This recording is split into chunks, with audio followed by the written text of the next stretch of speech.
Hello everybody, TheChrisDex here, and I have compiled a list of all the video games involving sports that have been banned in China.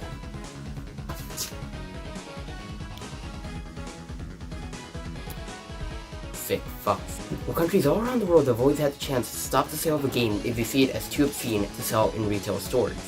If the game is too gory, too violent, too sexual, or too football managery, they can stop the sale of the game completely. This has always been a controversy in the gaming world. It poses the question, is banning a video game from being sold censorship? Well, I don't really know how to answer that, but what I do know is that I bought a copy of Football Manager 2005 and a plane ticket to China, and we're gonna see how long I last before I get arrested. Many people over time have always debated that violent and sexual video games are an art form, especially when dealing with violent video games that have been censored or banned. This question becomes more and more apparent. I do get where people are coming from when you say that violent or sexual video games are art. Just look at a game like GTA 5. It has an amazing world with incredibly in-depth features and an amazing amount of content that very few games can ever make. And then we have the Guy game. With Stephanie! Steve, a little known...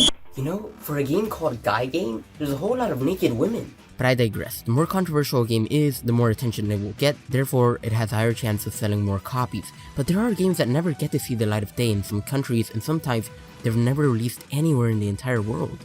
And so I'm going to be talking about some of those games today. Furthermore, I'm going to be creating my own game to see if it gets banned. It's called Hentai Haven the Game. Now you're probably wondering if it's just hentai.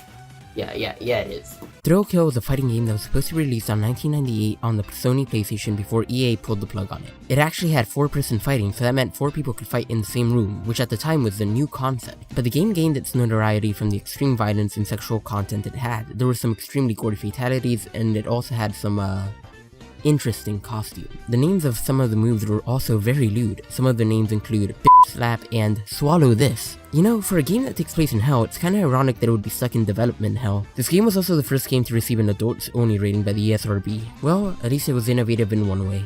Postal II was released on April 13th, 2003, and it was a first-person shooter released on PC, and god damn is it violent. The goal of the game is to complete a set of tasks over a course of a week, and you're allowed to do them however you want. Now, the game was released in the US and parts of Europe, but countries like Australia and New Zealand banned the game. New Zealand said that the game had high levels of violence and animal cruelty, and the game is still unplayable in New Zealand to this day. Anyone caught owning or selling the game would get up to 10 years in prison. To put this in perspective, I could kill someone in New Zealand and I would still get out quicker than someone who owns Postal. Well, the game was fairly successful, and it even got its own movie. Let's see how it did on Rotten Tomatoes. Yeah, that's about right. Manhunt was a survival horror game released on November 18th, 2003 on the PlayStation 2. Wait, November 18th, 2003? That's when I was born. So this is my fault. Manhunt was published and developed by Rockstar, and it was very critically acclaimed when it came out and even got a sequel. The plot of the game followed the death row criminal who had to participate in a series of snuff films in order to gain his freedom. Now, the game was extremely violent, so much so that even the people who made the game would later say that even they were uncomfortable with the violence in the game. When they talked more about the game, they said, "It just made us all feel icky. It was all about the violence, and it was realistic violence. We all knew there was no way we could explain away the game.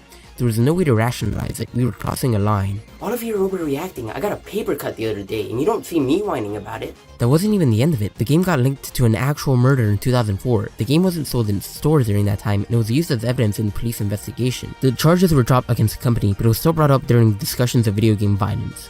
Oh, and it got banned in New Zealand. So y'all just like banning Let's move on to something a little more upbeat. Galgun. I just lost on my good boy point. Galgun was released on January 27, 2011 in Japan, and by god did it do well. In this game, you play as a male student and has to shoot his fellow classmates with a pheromone arrow, which sounds like something that would put me on the FBI's most wanted. You're pretty much trying to stop any of these girls from falling in love with you, and if I had a daughter, every time this happened to me in school, I would be broke. This game was extremely popular in Japan and the US, but it received some minor censorship. Now, the reason most people play this game is, of course, the gameplay. And to be honest, I never enjoyed this game. The gameplay got boring very quickly, and there wasn't anything that really captured my attention. I'm fine with anyone who likes this game. It's extremely cute, but it's just not for me. Oh, and if you're wondering where it got banned,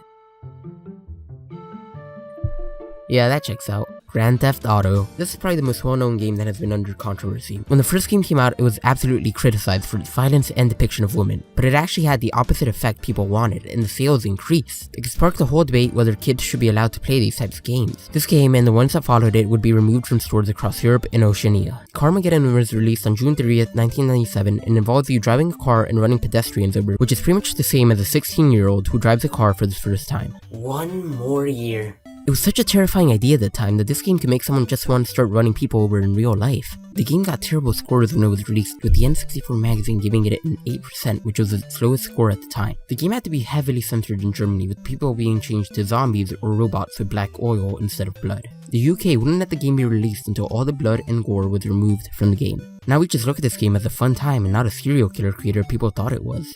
Mortal Kombat. Who could forget playing this game and thinking, I just ripped that guy's head off, I'm a saint. This is probably the most well-known example of a bannable or controversial video game. When it first came out, it had pretty much created the SRB system. When the game came out on the SNES, it was incredibly censored with no blood, and fatalities had to be numbed down. But the Genesis just said fuck it. Yeah, this game would create a defining moment in the history of how far can you cross the line in a video game. Bully was released on October 17, 2006 on all major consoles, and it was really well received by bullies everywhere, but not so much by the bullied. The plot of the game is simple. You are a bully who has to go around and cause trouble around your campus and beat up the wimps. Oh god, it's middle school all over again. The game was so controversial that it was banned in Brazil, and the UK really wanted it banned if it didn't get a higher age rating. Now, since this is made by Rockstar, in my personal opinion, compared to GTA, this game is cookies counting Carnival Hatred. Now this is a game for real men. If you're psychotic. Hatred was hugely controversial when it dropped. It was insanely disturbing. The plot of the game consisted of you playing as a man that is disgusted with humanity and goes on a killing spree. When the game first got revealed, it got hit with an adult Sony and couldn't be sold in stores. Now this is an interesting one to me. The people who defended the game said it was a form of expression, and I would agree, but the problem is that this game is not good at all. The game lacks any quality graphics, the story is incredibly mundane, and killing people gets boring really quickly. It's just there to create a shock effect and has no real substance. While I believe acquiring games shouldn't be restricted, this is a game I really don't feel bad for. Pac-Man.